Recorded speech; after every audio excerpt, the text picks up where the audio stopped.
Bismillahirrahmanirrahim. Assalamualaikum warahmatullahi wabarakatuh.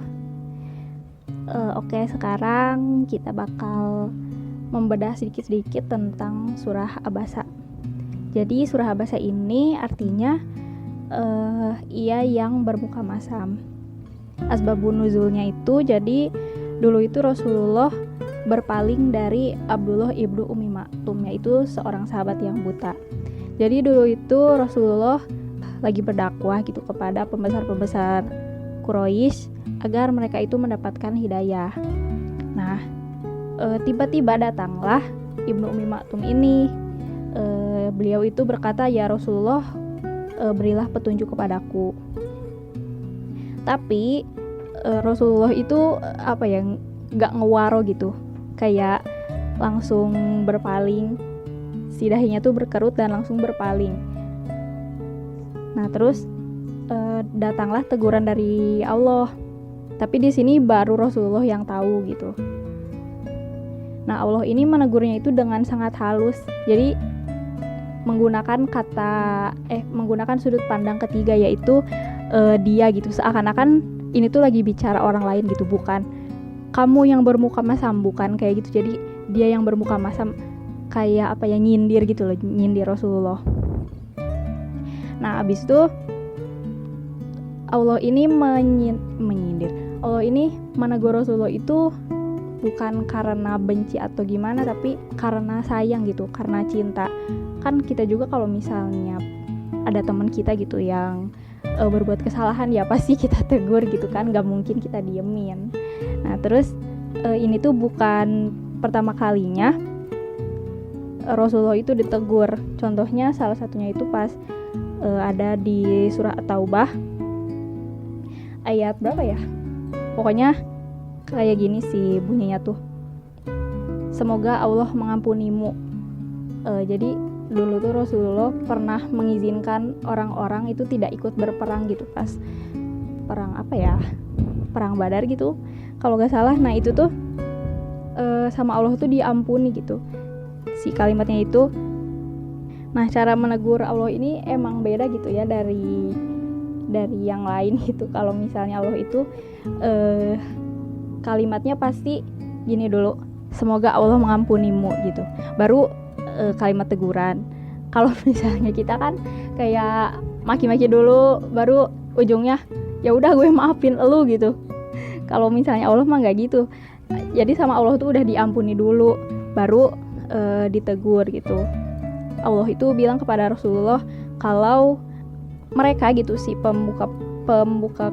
pembesar Quraisy ini kalau nggak mendapatkan hidayah juga ya bukan urusan Rasulullah gitu. Jadi nggak usah diambil pusing gitulah. Soalnya kan kalau yang memberi hidayah itu kan Allah.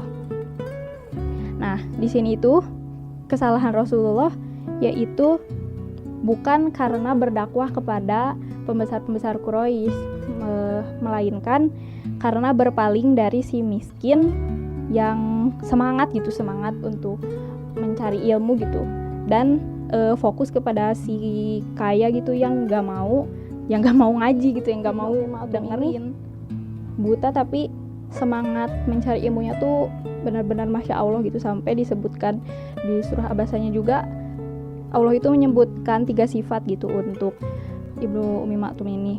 Jadi ini tuh benar-benar adab menuntut ilmu. Jadi yang pertama itu datang ke majelis ilmu, nah terus semangat untuk menuntut ilmu, dan yang ketiga itu ikhlas gitu karena takut kepada Allah. Karena Rasulullah ini mendapatkan teguran karena mengabaikan Ibnu Ummi Maktum ini, Rasulullah malah jadi memuliakan beliau. Rasulullah itu bilang kepada Ibnu Ummi Maktum, "Selamat datang yang karena engkau Allah menegurku." Jadi memuliakan Ibnu Ummi Maktum itu dengan menjadikan beliau sebagai pengganti Nabi di kota Madinah selama beliau berperang. Yang menjadi pemimpin gitu, yang menjadi wali di kota Madinah itu ya Ibnu Ummi Maktum, padahal kan beliau itu buta. Nah, terus yang kedua itu menjadikan Ibnu Ummi Maktum itu sebagai 13 sampai ke 16 itu kalau kata ulama itu membicarakan tentang Lauh Mahfuz. Oke, kita skip aja yang itu. kita langsung aja ke ayat yang ke-17. Jadi bunyinya itu, celakalah manusia, alangkah kufurnya dia. Manusia itu udah diberikan kenikmatan gitu oleh Allah, namun malah kufur gitu, gak tahu berterima kasih. Padahal kan kita juga tahu kalau misalnya nikmat yang Allah berikan itu udah udah Masya Allah banget gitu, udah banyak banget. Kita bernapas, terus kita sehat, kita makan, dan lain-lain. Itu juga kan termasuk ke dalam nikmat Allah. Tapi kadang kita itu gak nyadar gitu, karena saking banyak nikmat yang Allah berikan gitu kepada kita. Kadang kita itu bersyukurnya itu pas si nikmatnya itu udah hilang gitu. Kalau kayak misalnya kita sakit, terus kita tuh baru bersyukur tentang nikmat sehat gitu. Nah, ini tuh bisa jadi sebagai pengingat kita ketika malas ibadah gitu. Masa sih gitu kita udah diberikan kenikmatan sebanyak ini gitu, tapi kita masih malas ibadah gitu. Padahal kita itu diciptakan dari apa sih? Kita itu diciptakan dari setetes mani gitu, setetes cairan yang hina, yang kalau misalnya kena aja gitu, misalnya kena kain, itu kan harus dicuci gitu sampai bersih. Nah gitu, itu tercipta dari situ gitu. Terus di ayat 19 itu kan, dari setetes mani dia menciptakannya lalu menentukannya. Jadi di dalam rahim itu, dari setetes mani itu lalu masuk ke dalam rahim. Nah kita itu udah ditentukan gitu, bakal jadi cewek atau cowok gitu, bakal nanti berkulit apa, atau bentuk mukanya seperti apa, yang kayak gitu, itu tuh udah ditentukan gitu. Nah terus di ayat yang selanjutnya itu, kemudian jalannya itu Allah mudahkan, jadi dimudahkan gitu persalinannya gitu, lancar keluarnya. Kemudian dia mematikannya lalu menguburkannya. Nah terus di ayat yang ke-23 ini, sekali-kali jangan begitu, dia manusia itu belum melaksanakan apa yang dia perintahkan kepadanya. Jadi ada banyak mujahid yang bilang kalau tidak ada seorang pun yang mampu menjalankan seluruh yang diwajibkan kepadanya selamanya. Jadi kita tuh emang gak mungkin gitu melaksanakan kewajiban dari Allah gitu. Makanya kita itu harus banyak-banyak beristighfar dan bertaubat. Karena setiap hari kita mendapatkan kenikmatan itu, seakan-akan kita tuh lupa gitu kalau kenikmatan ini tuh dari Allah.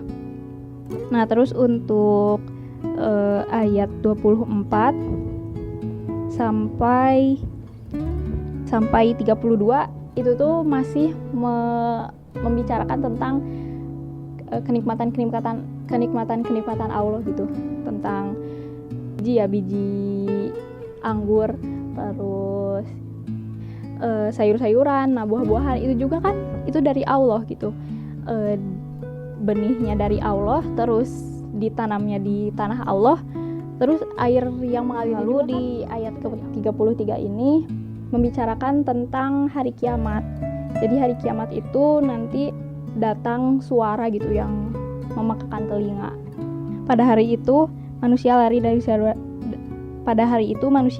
saudaranya, dan dari ibu dan bapaknya, dan dari istri dan anak-anaknya.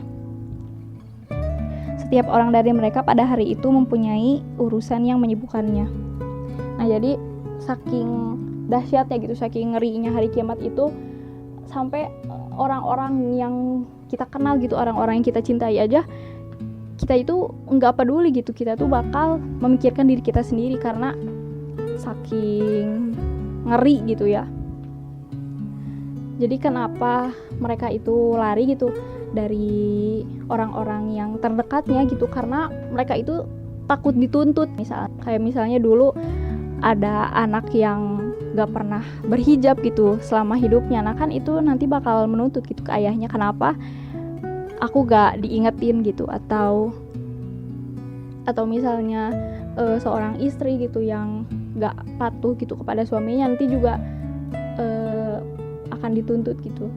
Pokoknya nanti tuh pas hari kiamat itu kita tuh bakal saling menyalahkan gitu, bahkan bakal saling tuntut menuntut gitu, kenapa kamu di dunia nggak ngingetin aku gitu. Terus pada hari itu ada wajah yang berseri-seri, tertawa dan gembira ria.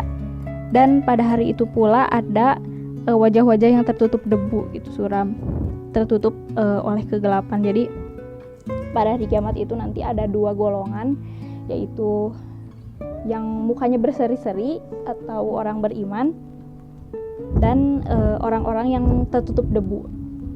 Nah, maksudnya tertutup debu ini apa ya, itu tuh sebagai kalimat penghinaan gitu. Kayak mereka tuh abis lari-lari karena kedahsyatan hari kiamat tadi. Nah, terus tertutup debu tuh jadi muka kita tuh udah keringetan gitu, terus debu-debu tuh nempel gitu. Nah, terus udah mah ada debu, nah tertutup lagi sama kegelapan gitu. Nah, orang-orang yang mukanya tertutup debu itu apa aja sih? Yaitu orang-orang kafir dan yang durhaka. Nah, kalau orang-orang kafir itu, ini tuh berkaitan dengan keyakinan. Kita juga pasti tahu lah orang-orang kafir itu yang kayak gimana.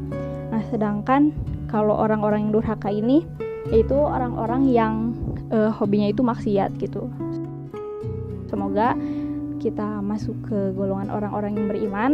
Nah, terus kalau misalnya kita mau maksiat gitu, kita tuh mengingat lagi tentang murkanya Allah gitu, sama kayak yang waktu disampaikan Elansem waktu pas manajemen kolbu yang episode kemarin ya. Ketika ingin bermaksiat, ingatlah akan murka Allah. Ketika ingin bertaubat, ingatlah akan ampunan Allah. Jangan kebalik ya. Oke, mungkin segitu aja dari aku. Maaf ya kalau misalnya kepanjangan terus ada kata-kata yang gak kalian mengerti. Feel free to chat aja atau diskusi aja. Mungkin segitu aja dari aku. Wassalamualaikum warahmatullahi wabarakatuh. Kamsahamnida.